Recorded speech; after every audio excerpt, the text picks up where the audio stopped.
is first impressions are replaceable. First impressions are Replaceable. replaceable. Yes, you may start now. Thank you. Stop. I don't know if you have ever noticed this, but first impressions are often entirely wrong. Well, I don't say this so uprightly, but it's Mr. Daniel Handler who says it. The American author, screenwriter, and the television producer. Though I would second his thought. We live in a world where humans create a huge impact on other beings. Most of them are trend followers, while few creative minds are the trendsetters. Most of them are unfortunately the deterrents, but few classy ones are the inspiration. Most of them are discontented, but few sophisticated ones are always grateful. Most of them are close-minded, but few smart ones promote magical and big thinking. Most of them are busy focusing on creating the first good impression, whereas few plan to create everlasting impressions. And those are the impressions which makes this real world filled with real people, original beings, not the fake ones.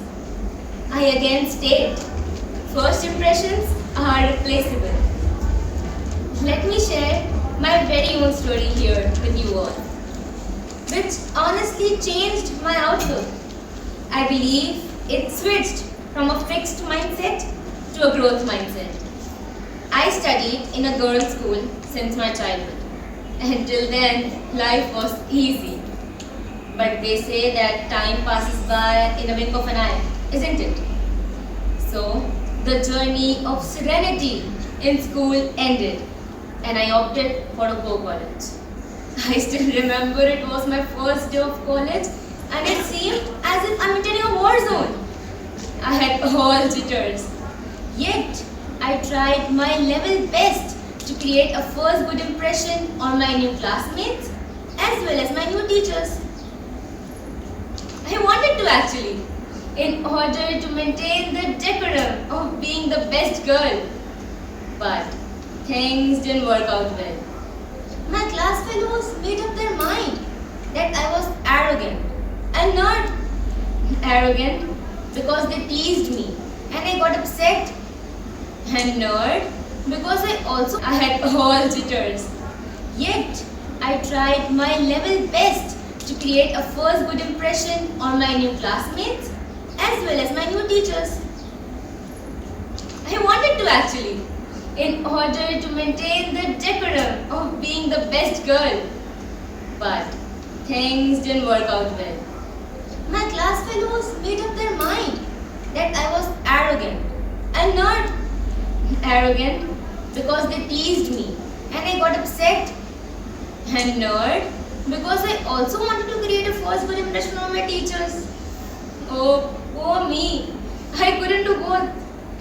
However, I decided to relax, and instead of focusing on creating a good impression by not being me, I would rather be myself and create impressions that last long, maybe forever, because God hath made us the original and not a copy.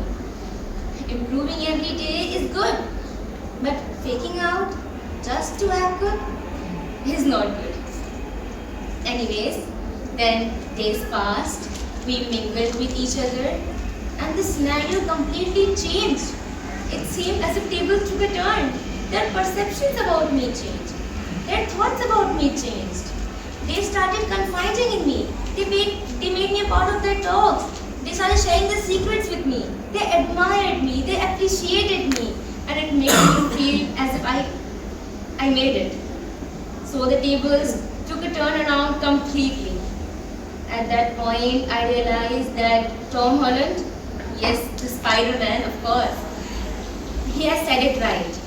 That the harder you try, the better the impression you set on the people around you.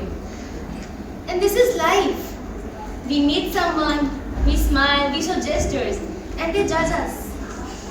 Maybe in a good way, or maybe not so good way. But this is how we were. And when we finally get comfortable with each other, and so the perception started changing. Well, I get more comfortable with them.